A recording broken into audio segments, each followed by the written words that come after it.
శ్రీరామం శ్రీరామం. అయోధ్యకు వస్తే తప్పక చూడవలసిన ఇంకొకటి ఏంటి అంటే రాముడు సీత నివాసం చేసిన ప్యాలెస్.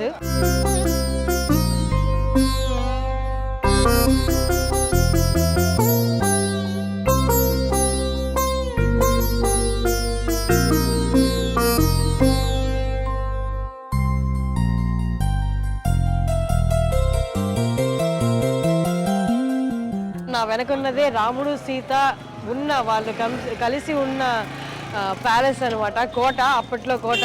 ఇదే ద్వాపర యుగం మొదలైనప్పుడు రాముని కొడుకు కుషుడు, లవకుశుల్లో కుషుడు దీన్ని ఆయనకి వాళ్ళ తల్లిదండ్రులకి గుర్తుగా ఉంచేశారనమాట.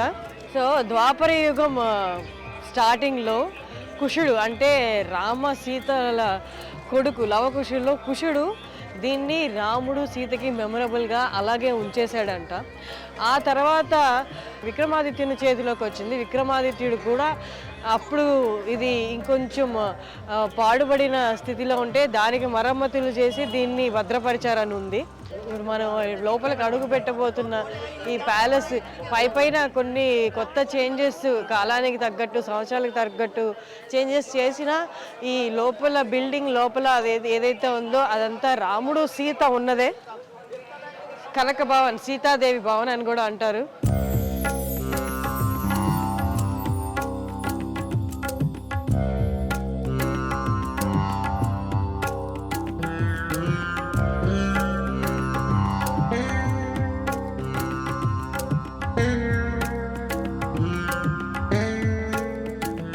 వా, ఎంత చక్కగా ఉందో.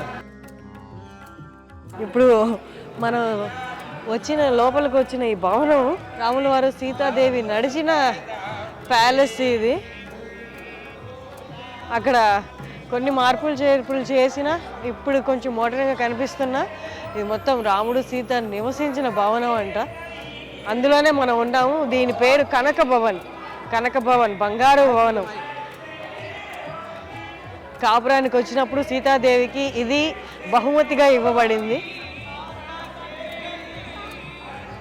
అబ్బా, ఎంత చక్కగా ఉందో అసలు.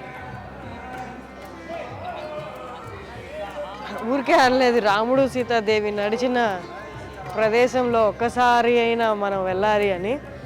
నిజంగా ఇక్కడికి వచ్చి చూస్తుంటే కొన్ని వేల సంవత్సరాల క్రితం సీతాదేవి ఇక్కడే నడుచుంటుందా, రాముడు ఇక్కడే నడుచుంటాడా, అలా ఊహే ఎంత బాగుందో అసలు. ఇన్ని వేల సంవత్సరాలు ఏమో నిజంగా దేవుడి ఆశీస్సులు లేనిదే ఇంత ప్రిజర్వ్ చేయబడేదా, ఇన్ని తరాలు దాటుకుంటూ ఇప్పుడు కలియుగంలో ఉన్న మనకి చూసేంత అదృష్టం దొరికేదా అనిపిస్తుంది.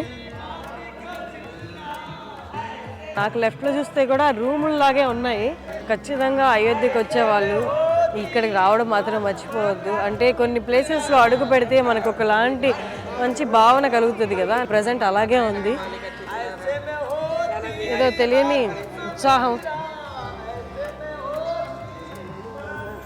చాలా తక్కువ మందిది దొరుకుతుందంట ఈ అదృష్టం, ఇలా రావడం, దీన్ని దర్శించుకోవడం కూడా.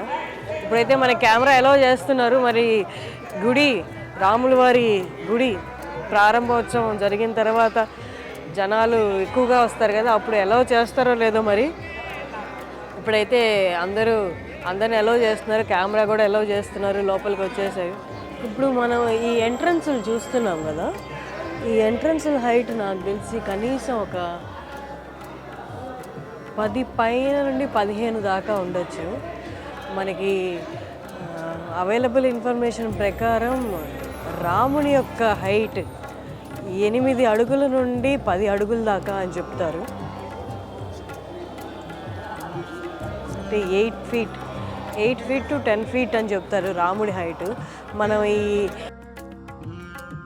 ఇది ఎంట్రన్స్లు, ఈ దర్వాజాలు చూస్తుంటే వాటి హైట్ చూస్తే ఒక 15 దాకా ఉండొచ్చు అనిపిస్తుంది. సో ఈ లెక్కన ఊహించుకుంటే రాముడు ఈ ఎంట్రన్స్లో నుంచి బయటకు వస్తుంటే ఎలా ఉంటుందో ఊహించుకోండి. 8 నుంచి 10 అడుగుల హైట్ ఉన్న రాముడు. అప్పట్లోనే 2 అంతస్తులు ఒక అంతస్తు ఉందా అన్నది నాకు ఆశ్చర్యంగా అనిపిస్తుంది. కానీ రాముడే దేవుడు అంటారు కదా! మానవ రూపంలో వచ్చిన దేవుడే అని కొలుస్తారు కాబట్టి దేవుళ్ళకి సాధ్యం కాని దేవుంది. చూసారా ఒక అంతస్తు కనిపిస్తుంది. ఆ అంతస్తును బ్యాలెన్స్ చేయడానికి ఇవన్నీ చూడండి బ్యాలెన్సింగ్‌కి ఎలా పెట్టారో. కాలాలు మారిపోయాయి, యుగాలే మారిపోయాయి, క్లైమాటిక్ చేంజెస్ అయ్యాయి. అయినా ఈ భవనం నిలబడింది అంటే యుగాలు దాటి నిలబడిందంటే మిరాకిల్ లాగే అనిపిస్తుంది. అది మిరాకిలే అసలు. యుగాలు దాటి సంవత్సరాలు దాటి నిలబడి ఇంతమందికి వేల నుండి లక్షల మందికి రోజు దర్శనమిస్తుంది రాముడు సీత నివసించిన భవనం. దీన్ని ద్వాపర యుగం వచ్చేసరికి కుషుడు రామ సీత కుమారులైన లవకుశుల్లో కుషుడు దీన్ని వాళ్ళ నాన్న అమ్మ నివసించిన గృహంగా దీన్ని వారికి గుర్తుగా దీన్ని పదిలపరిచారు.